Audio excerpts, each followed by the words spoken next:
Everyone, it's me Anjali Verma and welcome back to my channel study warehouse. तो आज की इस वीडियो में हम लोग बात करने वाले हैं कि किस तरीके से आप लोग कॉम्पिटेंसी बेस्ड क्वेश्चंस को सॉल्व कर सकते हो, क्योंकि बहुत सारे बच्चों को दिक्कत आ रही है फॉर क्लास 10th। क्योंकि एनसीईआरटी में तो बेसिक चीज़ें गिवन है, जो क्वेश्चंस है कॉम्पिटेंसी बेस्ड वाले वो एनसीईआरटी में नहीं है। रेफरेंस में इतने सारे क्वेश्चंस हैं कि किसको हम प्रैक्टिस करें, कैसे करें, समझ में नहीं आ रहा है। तो कैसे हमें कॉम्पिटेंसी बेस्ड क्वेश्चंस को सॉल्व करना है, कैसे पढ़ना है और फिर कैसे सॉल्व करना है, दोनों ही मैं आपको बताऊंगी। ठीक है, तो स्टार्ट करते हैं आज की इस वाली वीडियो को। तो सबसे पहली बात, तो कॉम्पिटेंसी बेस्ड क्वेश्चंस होते क्या हैं। तो ये ऐसे क्वेश्चंस है ना जो डायरेक्ट नहीं है। जैसे कि अगर मान लो पूछ लिया गया कि फोटोसिंथेसिस क्या है, तो ये एक डायरेक्ट क्वेश्चन है। पर यहाँ पे कुछ घुमा फिरा के पूछ लिया गया तो वो एक इनडायरेक्ट क्वेश्चन है। तो जो इनडायरेक्ट हमारे क्वेश्चंस होते हैं उनको ही हम कॉम्पिटेंसी बेस्ड क्वेश्चंस कहते हैं। यूजुअली ये वाले जो क्वेश्चंस है इनका मतलब ये है कि जो भी फिनोमेना आप लोग पढ़ रहे हो उसका एप्लीकेशन क्या है इन द रियल लाइफ। ठीक है, इस टाइप के जो क्वेश्चंस आएंगे वो हमारे कॉम्पिटेंसी बेस्ड हैं। अब ये एमसीक्यू के फॉर्मेट में भी आ सकते हैं, असर्शन रीजन के फॉर्मेट में भी आ सकते हैं, केस स्टडी के फॉर्मेट में भी आ सकते हैं, या फिर 2, 3, 5 मार्कर के फॉर्म में भी आ सकते हैं।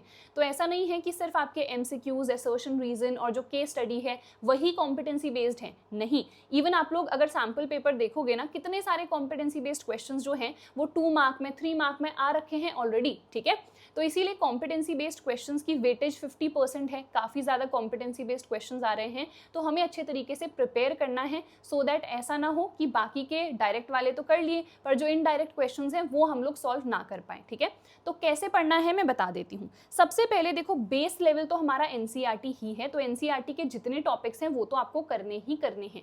पर एनसीईआरटी में भी ना बहुत जगह आप लोग देखोगे, जैसे कोई एक्टिविटी भी है तो उसका एक्सप्लेनेशन नहीं दे रखा है, या फिर क्वेश्चन मार्क बहुत सारी जगहों पे लिख दिया है कि आप बताओ कि व्हाई इज दिस हैपनिंग, है ना। आप देखोगे खुद एनसीईआरटी में ऐसी बहुत सारी चीजें गिवन हैं जिसकी वजह से बच्चों को बहुत तकलीफ होती है, तो वो चले जाते हैं रेफरेंस पे। पर रेफरेंस एक सिंगल केमिस्ट्री की ही इतनी मोटी मोटी है और हमें तो पूरी साइंस देखनी है, तो केमिस्ट्री भी है, फिजिक्स भी है, बायो है, तो इतनी मोटी मोटी बुक्स हैं वो बच्चे नहीं कर पाते हैं क्योंकि इतनी लेंदी है। और इवन एनसीईआरटी में कॉम्पिटेंसी बेस्ड क्वेश्चंस तो है ही नहीं, बहुत ही कम क्वेश्चंस है। एमसीक्यूज तो 2-3 होंगे और बाकी जितने भी क्वेश्चंस हैं मोस्टली डायरेक्ट हैं, टू द पॉइंट क्वेश्चंस हैं। तो क्वेश्चंस आपको सैम्पल पेपर्स और पीवाईक्यूज इनमें से प्रैक्टिस करने हैं, क्योंकि लेटेस्ट जो पीवाईक्यूज है ना वहाँ पे भी आपको काफ़ी सारे कॉम्पिटेंसी बेस्ड क्वेश्चंस मिल जाएंगे। अब बुक कौन सी हमें प्रेफर करनी है, क्योंकि भाई एनसीईआरटी हमने कह दिया कि इसमें तो कई जगहों पर वाई लिख दिया गया है, तो प्रॉपर डिटेल्ड एक्सप्लेनेशन नहीं है। एंड अगर मैं रेफरेंस की बात करूँ तो ये तो इतनी लेंदी है, लास्ट मोमेंट पर हम लोग खत्म कर ही नहीं पाएंगे। तो देखो आपको क्या करना है, आपको ना एक बुक को परचेस कर लेना है विच इज़ क्विक स्कैन। इस बुक में क्या है ना कि आपको प्रॉपर जिस तरीके से हम डिटेल वाले हैंड रिटन नोट्स लिखते हैं ना, उसी फॉर्मेट में हर एक चैप्टर का एक्सप्लेनेशन मिल जाएगा। हर एक सब्जेक्ट के लिए अवेलेबल है, साइंस के लिए सोशल साइंस है, हमारे पास मैथ्स है, तो इन सब्जेक्ट्स के लिए आप इसको परचेस कर सकते हो। हर चैप्टर में डिटेल एक्सप्लेनेशन आपको मिल जाएगा। प्रॉपर जैसे हम हैंड रिटन नोट्स लिखते हैं उस फॉर्मेट में तो है ही, but it is completely aligned with the NCERT. तो ऐसा नहीं है कि एनसीईआरटी के अलावा कोई दूसरी बुक आप देख रहे हो, बट इतना है कि एनसीईआरटी में जैसे एक्सप्लेनेशन नहीं गिवन है ना, तो वो हर एक चीज का एक्सप्लेनेशन यहाँ पे इस वाली बुक में आपको मिल जाएगा। एक तरीके से आपकी रेफरेंस भी कवर हो जाएगी, क्योंकि रेफरेंस हम तभी तो यूज करते हैं ना कि ये जो वाई लिखा है इसका आंसर हमें रेफरेंस में मिल जाए, तो आपको अलग अलग चीजें खोलने की जरूरत नहीं है लास्ट मोमेंट पे। इतना टाइम हम लोगों के पास नहीं होता है कि हम पहले नोट्स खोलें, फिर हम लोग एनसीईआरटी खोलें, फिर हम लोग रेफरेंस खोलें। तो ये सब कुछ आपको इस सिंगल बुक में ही मिल जाएगा। प्रॉपर यहाँ पे ना माइंड मैप के फॉर्म में चीज़ें गिवन हैं, आपको फ्लो चार्ट्स के फॉर्म में चीज़ें गिवन हैं। एंड आपको पता ही है जब भी हम माइंड मैप के फॉर्म में चीज़ें देखते हैं, फ्लो चार्ट्स के फॉर्म में देखते हैं, तो हमें चीज़ें ना बेटर समझ में आती हैं। इसके अलावा यहाँ पे प्रॉपर नोट्स हैं, वो तो मैंने आपको बता ही दिया है। यहाँ पे ना डायग्राम्स भी गिवन हैं एंड इतनी कलर्ड बुक है, मुझे तो इतनी ज़्यादा पसंद आई। जैसे ही मैंने देखा था ना, आई वाज लाइक यार ये मुझे मिलनी चाहिए थी क्लास 10th में, क्योंकि हम लोगों ने जो बुक्स पढ़ी इतनी बोरिंग सी थी, बट ये वाली जो बुक है इतनी कलर्ड है, इतने अच्छे फॉन्ट्स यूज़ कर रखे हैं, इतने अच्छे डायग्राम्स, जो पेपर की क्वालिटी है वो भी मुझे काफ़ी अच्छी लगी। तो इस बुक की जो लिंक है मैं डिस्क्रिप्शन में प्रोवाइड कर दूंगी। लास्ट मिनट प्रिपरेशन के लिए ये बुक बेस्ट है, आप लोग डेफिनेटली जाके परचेस कर सकते हो। चलो अब देखो, हमने पढ़ तो लिया, यहाँ ये जो नोट्स हैं इनसे हमने प्रॉपरली रिवाइज कर लिया। क्वेश्चंस हमें कहाँ से प्रैक्टिस करने हैं कॉम्पिटेंसी बेस्ड वाले, तो आप लोगों को प्रीवियस ईयर क्वेश्चन पेपर्स में मिल जाएंगे। जो आपके लास्ट 4 to 5 ईयर के पेपर्स है ना, उनमें आपको कॉम्पिटेंसी लेवल वाले क्वेश्चंस मिल जाएंगे, क्योंकि वहाँ पे एमसीक्यूज भी हैं, असर्शन रीजन भी है, केस स्टडी भी है, जो 2, 3, 5 मार्कर में जो कॉम्पिटेंसी आ रहे हैं वो भी यहाँ पे आपको मिल जाएंगे।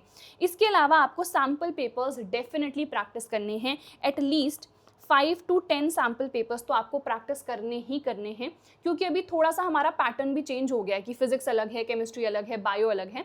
तो थोड़ा हमारा जो माइंड है वो इस फॉर्म में सेट हो जाए कि हम इनको ऐसे ही सॉल्व करें, तो आपको इसीलिए सैम्पल पेपर्स भी डेफिनेटली सॉल्व कर लेने हैं। ठीक है, चलो उसके बाद जो भी आप लोग मिस्टेक्स कर रहे हो उनको डेफिनेटली एनालाइज करो हर एक सब्जेक्ट के लिए। जैसे बहुत सारे बच्चे मैथ्स में क्या करते हैं, सिली मिस्टेक्स, जो कि मैं भी करती थी, तभी मेरे कभी भी फुल नहीं आ पाते थे।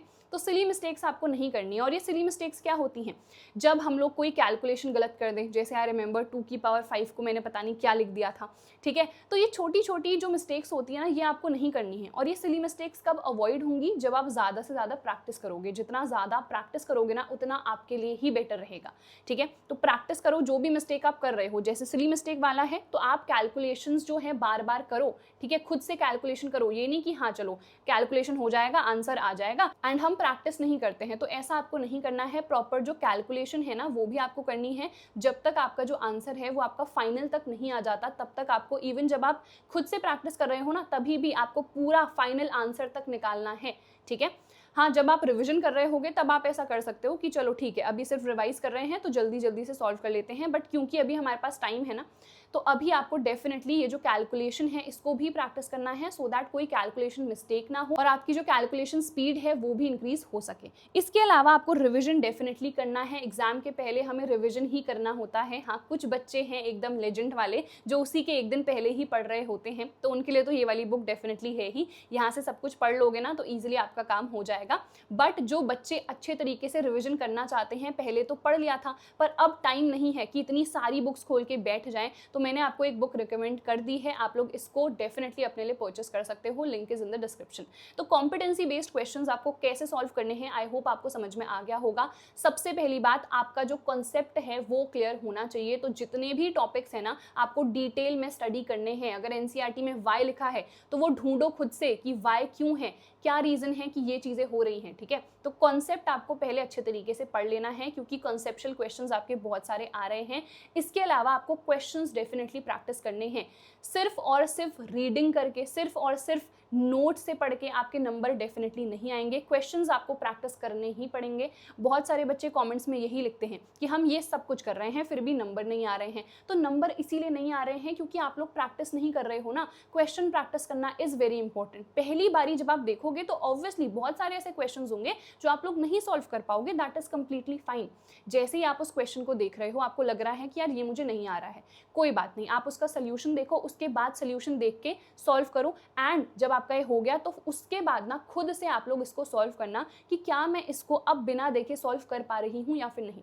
तो ये चीज़ें जब आप करोगे ना तो ईजिली बहुत अच्छा आप लोग स्कोर कर पाओगे। So that is it for this video. I hope यार इस वीडियो से आप लोगों को बेनिफिट मिला होगा, और अगर मिला है तो like this video, share this video with your friends. और अगर अभी तक आप लोगों ने चैनल को सब्सक्राइब नहीं करा है तो जल्दी से कर लो। हम मिलेंगे हमारी अगली वीडियो में, तब तक अच्छे तरीके से पढ़ते रहना। All the best, bye bye.